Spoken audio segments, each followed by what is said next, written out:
Hi, it's Michael Kerr here, presenting Small Business Banter.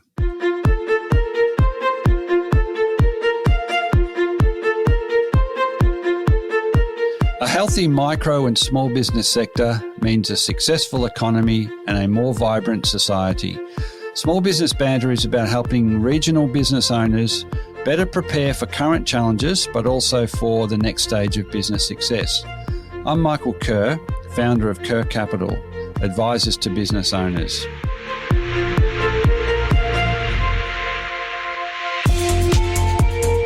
Each week, I interview a fellow small business owner or an expert, and they share their stories, their lived experiences, the wins and the losses, and their best advice to help you, the listener, get the most you can from your own business. Small Business Banter is brought to you from the studios of 104.7 Gippsland FM and is heard across Australia on the Community Radio Network. And thanks also to Kerr Capital, supporters of the show.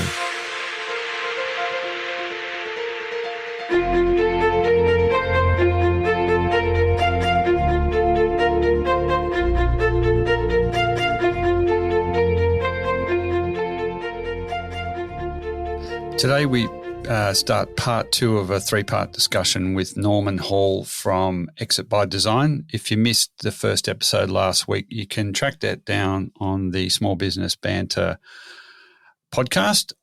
But in terms of today's discussion, where we get to is where exit planning does and begin, and that's with sometimes and usually challenging conversations between current owners and prospective owners.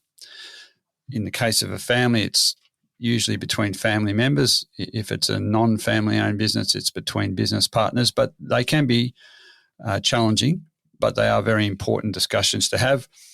Obviously, a part of those discussions need to be some of the, your trusted professional advisors to guide and probe and ask those questions as well.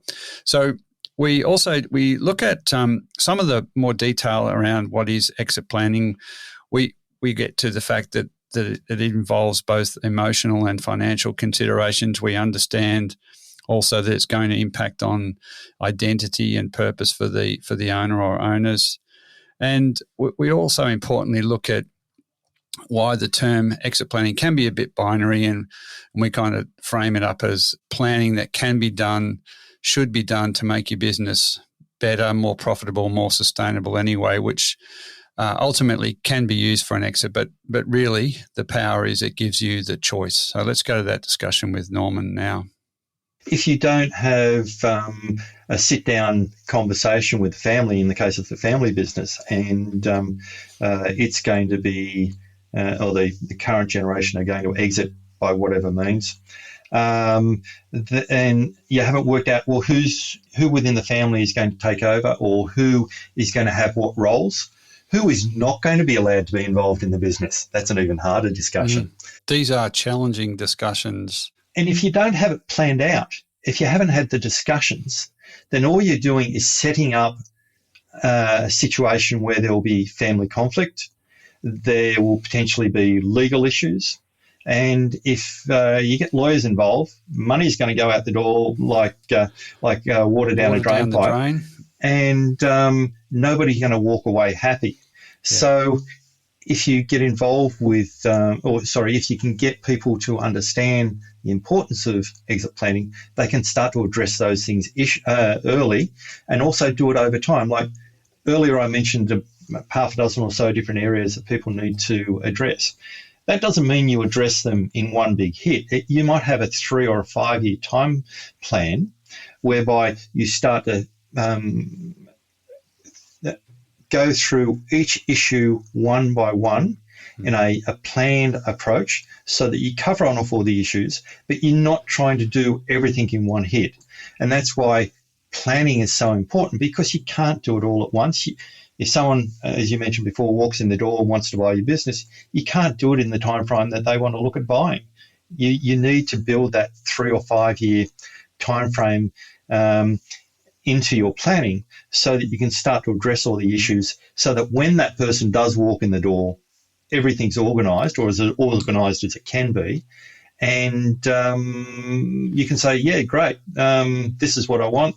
Here's all the legal documentation. Here's all the financial reporting that you need, and this is what you can expect to pay, as opposed to them coming and say, oh, well, you don't have this reports, you don't have all your legals in place, so we're only going to give you X dollars when you're after X plus 10. It's about taking charge of the sales process as much as you can up early, but you've got to convince them to do it, and that's the hard thing. And it sounds like 3 to 5 years is a time frame for a thorough exit plan. Is that That's what we normally work on, because let's just say you're doing a business plan as part of the overall thing. You can walk in, have a couple of sessions over a 2-day period with some of your family involved in most medium-sized businesses, and come up with a fairly good business plan to help your business as it sits today. But you've got to go back in 3 months or 6 months' time and re-looking at it again. And another 3 or 6 months' time, you've got to re-look at it again. And then if you bring in a look at your tax planning and that's going to take time and effort as well. Then you get your lawyer involved and get them to look at all of your contracts, all of your supplier arrangements, your customer arrangements, et cetera, et cetera. That takes a lot of time. And you start to add all of those up, and you just can't do it in one big hit. You've got to slice it off in smaller, solvable pieces and just methodically go through the process. And that can take 3 to 5 years. And it reinforces for me why you need the project manager or the ringmaster, as you say, because there's a lot of moving pieces, and it's all the work is important. There's no question. Nothing you've said there doesn't make any. It wouldn't make any sense to most business owners. But it's just perpetual challenge of how do you get out of the day to day. So for you. As a ringmaster, I mean, how do you break this down for an owner to make it compelling that it is going to involve time and effort, but what's the pitch to owners to convince them that no, it's time, you need to do something about that? Do we get to emotional things? Do we get to pure financial things as sticks? Or carrots?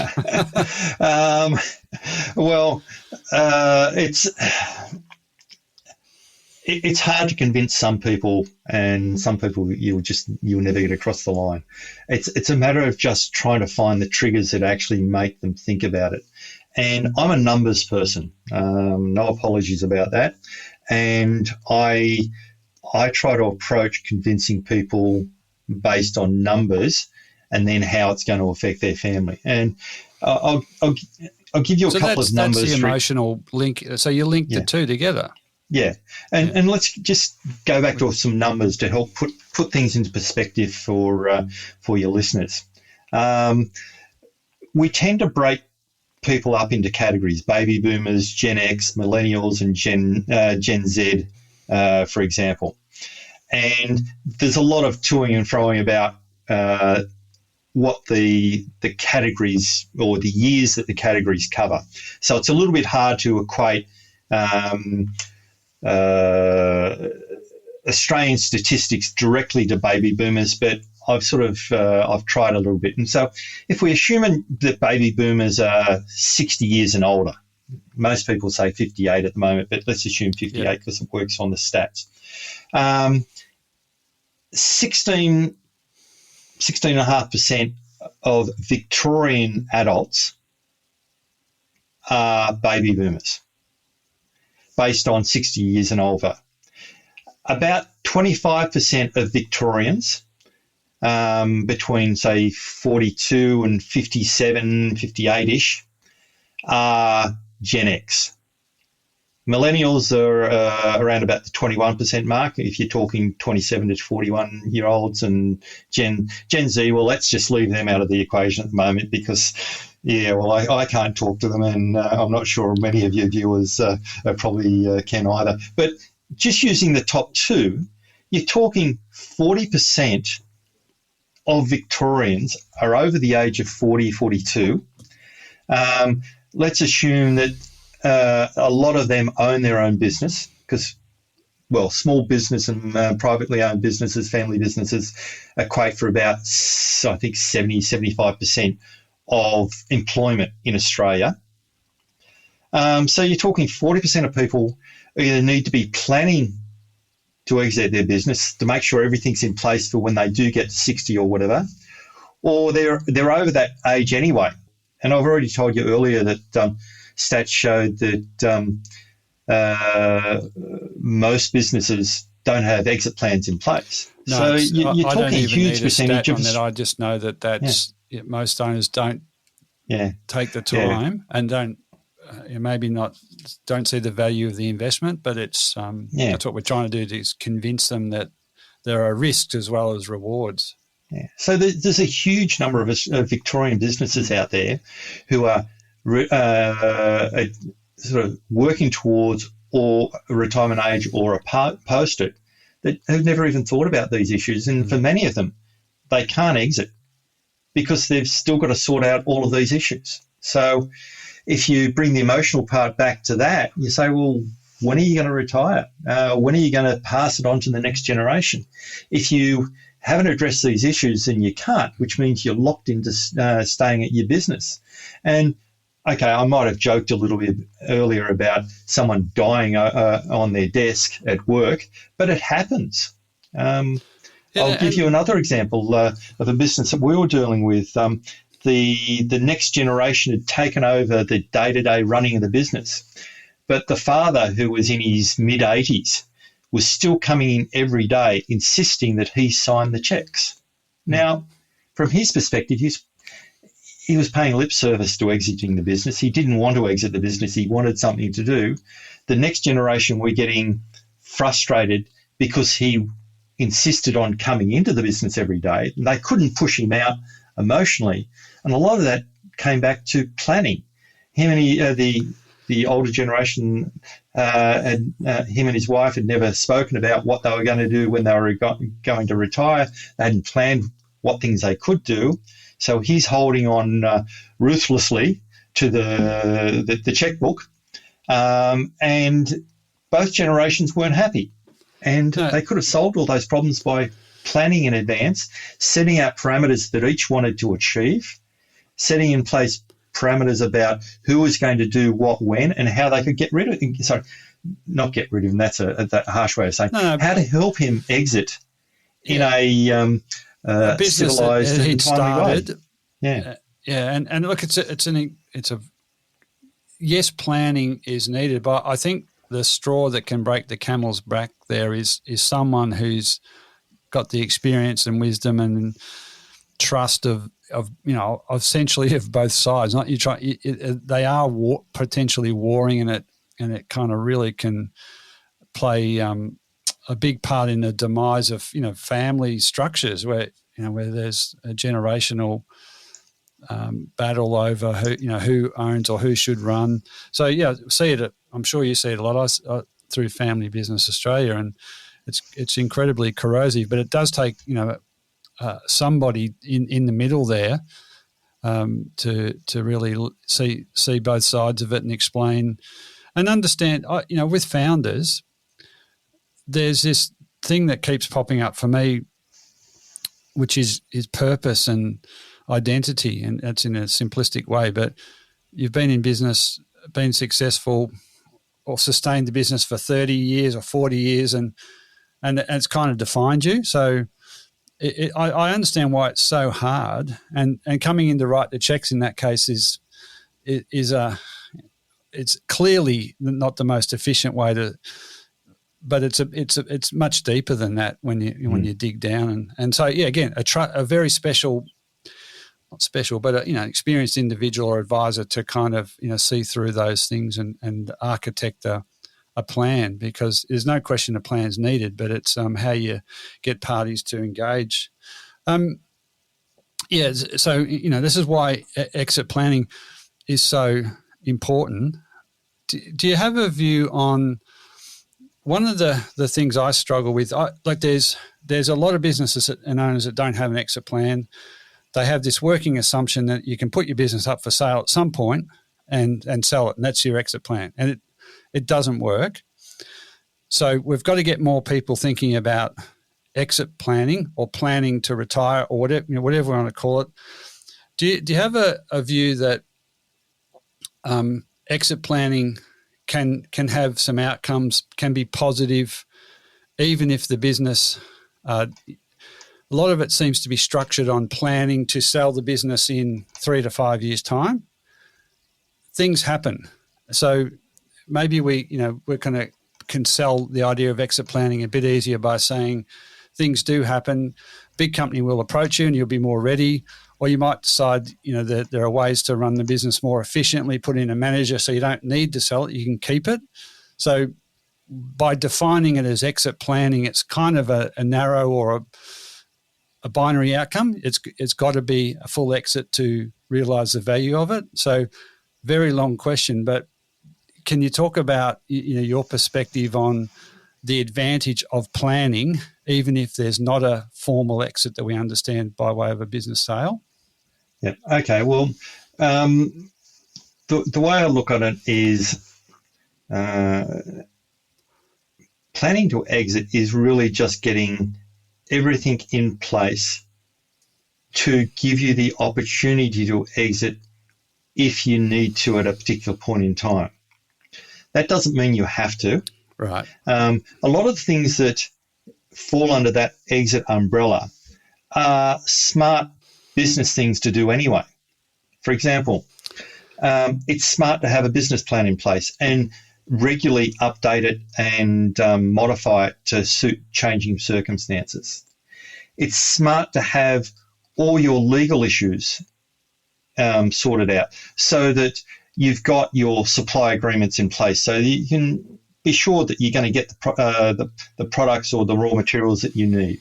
It's smart to have contracts in place with major customers so that you can plan for production if you're a manufacturer, or you can do budgeting and forecasts to keep the bank happy for that loan you need for that new building that you want to buy next year. To have succession of roles in place so that you know that your son who's going to do a business degree at whatever university, he can come in and he can start to go through different roles within the business to get him or her ready for a particular role. To plan for when you can pass over roles to other people so that you can gradually move away from the business. Exit that's planning is just helpful. Smart business. Yeah. You're creating what I really love about what you've said is that you're creating the opportunity to exit when and if it suits you, or you're moving closer to being able to do that, as opposed to just saying, I'm ready, I want to sell in 3 years' time. Yeah. This is why I think the terminology and the take-up of what we might call exit planning isn't necessarily as high as it could be, because along the way, if you do that stuff well, as you say, it's smart and it can add value to the business next year because it's less stress for you because you've covered some problems that might have occurred, or it's more profitable. You've got a better team.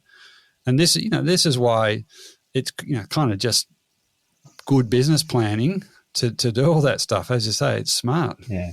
The problem is with terminology that people get bogged down into what they think it means. And I've written a couple of articles which I've put on LinkedIn in the past that sort of talk about that as well, in that if you use succession planning as an example, when I was going to university a long time ago, last century, succession planning tended to be used for larger businesses when they were talking about who was going to take over the CEO role, or the MD role, as it was more commonly called back then, who was going to move into become financial controller, et cetera, et cetera. And it's transitioned over time to be more linked with family-owned businesses and succession from one generation to the other. If you talk about business planning, a lot of people think about it, well, just planning the business, how it's going to grow, which divisions it's going to add on, or are they going to add in extra products or whatever. Whereas business planning is just part of the whole and has lots of different connotations these days. I haven't even talked about sales and marketing, which is also a major part of exit planning, in that if you want to extract the best possible sale price, if you're selling it to an external party, then it's important to actually ensure that your online reputation is solid, that your brand recognition is out there, that you're attracting as many customers as you possibly can, et cetera, et cetera. So that's an area that people don't often associate that with exit planning, because sales and marketing, well, why do you worry about that if you're going to exit the business? It's all part of it. It is so right, Norman, and it's I think there's kind of got to maybe revisit the terminology when we're trying to advise owners, because if the end game is to exit, you'll exit better if there's still room, something left in the tank for the business. Like it's not falling away to competitors are stealing market share, or the key customers are all linked to the owner. And when the owner goes, it means the customers go, or the owner's got to hang around for an awful long time to help the buyer extract the value. So, it's the more you can keep your foot on the accelerator of the business whilst thinking about an exit, possible exit down or increasing your chances of a good exit, the better the outcome you're going to get.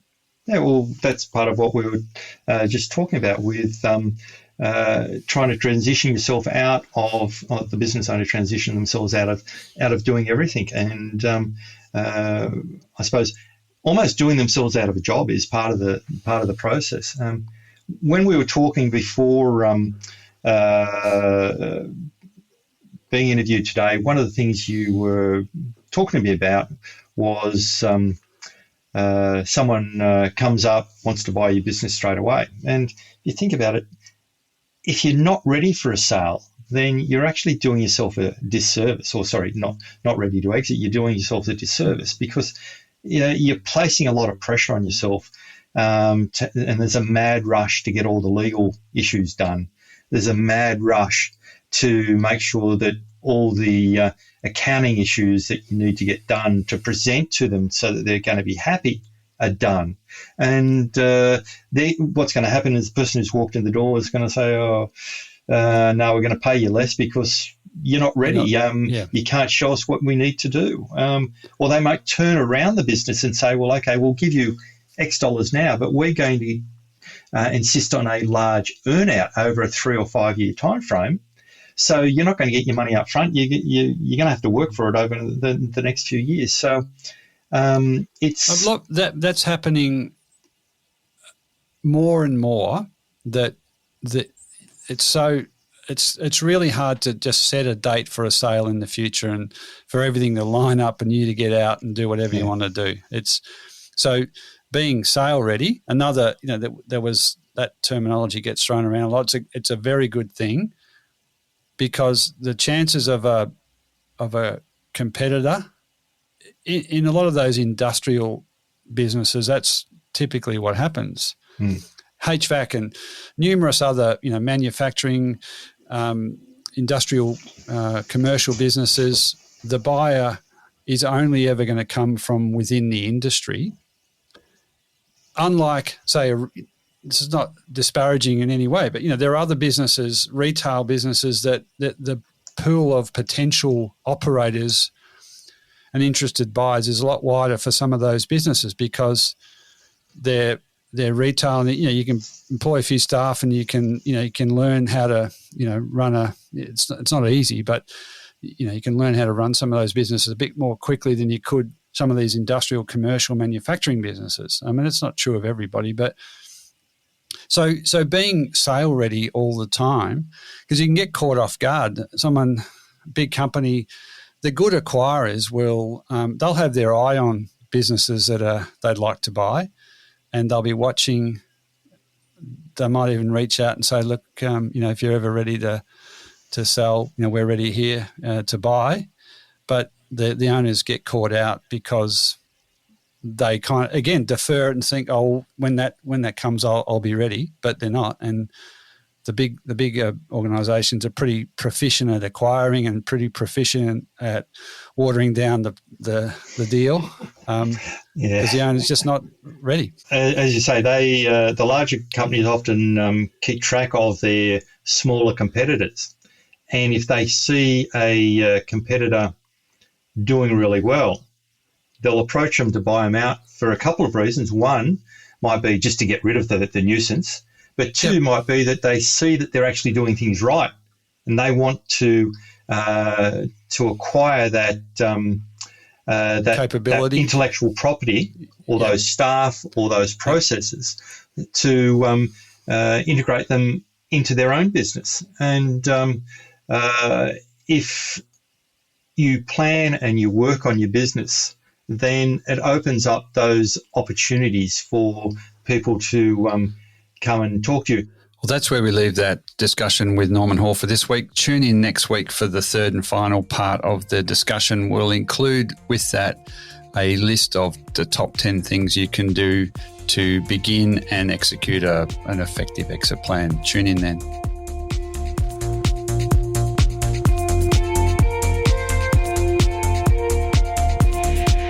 So that is all for today's episode of Small Business Banter. I continue to be inspired, bringing you small business experts and other small business owners and hearing their stories. If you want to listen to any past episode, jump onto your podcast platform of choice and search Small Business Banter. There you will find a diverse and fascinating collection of small business owners and experts openly discussing and sharing their experiences. For any of the links, resources, or information we've talked about on the show today, or to contact me, please head over to smallbusinessbanter.com, or you can find us on Facebook and Instagram. And it would be great to have you tune in the same time next week for another episode of Small Business Banter.